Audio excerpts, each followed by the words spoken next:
Hi. If you've watched us here at the Perfect Franchise Podcast, you know that we like to end our interviews asking our guests a couple of rapid fire questions. In this video, we've compiled answers from most of our guests to one of those rapid fire questions. Enjoy. If you could give one piece of advice to somebody who is seriously looking at franchises, any kind of franchise, but they're really seriously contemplating it, what advice would you give them? Make sure that anyone that's going to be involved in your business is fully committed, the same as you are. If you're going to have a partner, whether that's a business partner in traditional sense, if that's going to be a spouse, a friend, family member, someone else, maybe a child, you're getting into business with your son or daughter, make sure that they are fully committed. And, you're making an investment, whether that's $1, $1 million, $10 million, whatever that investment level looks like in your business or the business that you're considering getting in, make sure everyone's fully committed. And if not, that's a very, painful pain point, not only from a business aspect, but from a personal aspect. And fortunately, we don't see it too often, but when we do see it, it's frustrating for us to watch, because it impacts on a personal side of things as well.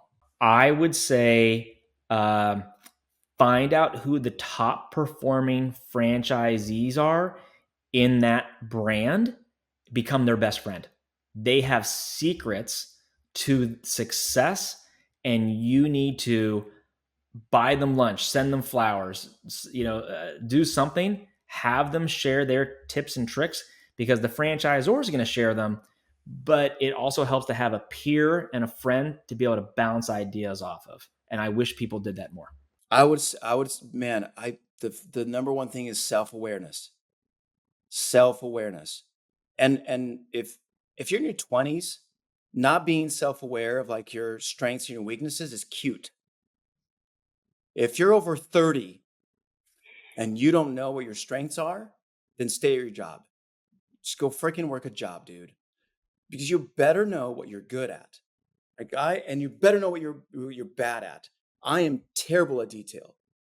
I suck at detail and spreadsheets, and I forget stuff all the time. And I'm never going to be able to fix that. Much to I'm sure my wife would love it if I was more detail oriented. It's not going to happen. So, as self-awareness allows you to find the right franchise, because as you're looking at franchises, you're going to be able to disqualify the franchises that are not right for you. So just get really self-aware, find out what your strengths and weaknesses are, and then find the business that is going to leverage your strengths. Because your weaknesses in any business you start are going to be augmented, right? Because I don't care what business you start, even if it does value your strengths, your weaknesses are going to be a challenge, but you're going to be able to get people to fill in those challenges, right? It's just know who you are, and don't be an idiot about a business that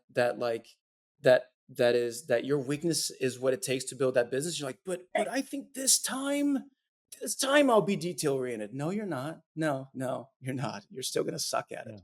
Go for it. Do it. Absolutely. You're going to be nervous and everything else, but everything has a level of risk to it. There's nothing worth doing that doesn't have a level of risk. So don't be foolish in it, but go for it. Find a way to get that done and just get on the train and do it. Find that thing and do it, because it's really different, but it's really cool not working for somebody. It's like, you have the power of your life in your hands every single day, which is pretty cool. I would say, how do you eat elephant? You eat an elephant one bite at a time, I think is the saying. Pick up the phone, go to, theperfectfranchise.com, fill out the application, do some calls. Most good franchisors are not going to try to just like push you to buy their franchise. They're going to see if you're a good fit. Consultants like yourselves are, going to help people identify if they're a fit or not. I'm sure you tell people a lot that they're not a fit for franchising. And so I think just like take one step would be my advice. Really make sure you connect with the franchisor, because they're the ones they're making the decisions. I won't say of your livelihood, but of a good chunk of your livelihood.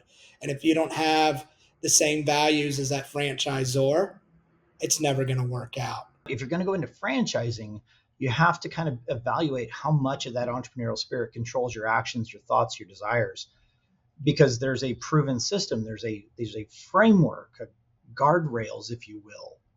And if you are genuinely an entrepreneur, like if you're just someone who really doesn't like other people's rules, like franchising is not the best model for you. Maybe business is, but not franchising. And you got to really gut check yourself to say, how much do I, when I look at a system, do I look at it as a pillar of strength, or do I look at it as a personal, a limitation of my personal freedoms? And you hand me a square, I'm going to turn it into a circle just to see if I can. I would not be a great franchisee. I'm great as a franchisor, but not as a Z. And where I've got owners who appreciate systems and processes, and that's like standing on the shoulders of giants for them. They love that. I love that because, if I go to, some of the different trade shows or industry events, if I'm asked to speak, I always just take the focal point hat off. I love entrepreneurship. I love business ownership. I think it's the only way we actually can control our own destiny to a certain degree. So I would tell them that. I don't want. Hopefully, it's not cliche. I would tell them, whatever you do something you have an interest or a passion for. Now, I wouldn't say do it blindly. There are plenty of companies and businesses out there that are going to fail. So you have to make sure you do your due diligence. And that's why I would also recommend they talk to people like you, because you've already done the due diligence. So you're vetting franchise companies. But what I've learned is if you get out of bed in the morning and love what you do, you're just going to do it bigger, stronger, faster. When you'll have that fulfillment that you're making the impact you want, it gets you out of bed. One of the things I love is we have such successes with our clients. When I go to bed at night, I sleep so soundly because we're dropping pebbles. We have a pebble on the pond analogy, but there are clients being helped in the UK and Australia and all over the world. And when they go to bed, we're helping them here. So the number one thing I would say is, obviously logic has to come in. But follow what you want to do as well. Do something you'd like to do. If you hate pizza, don't buy a pizza franchise. And I love pizza, by the way.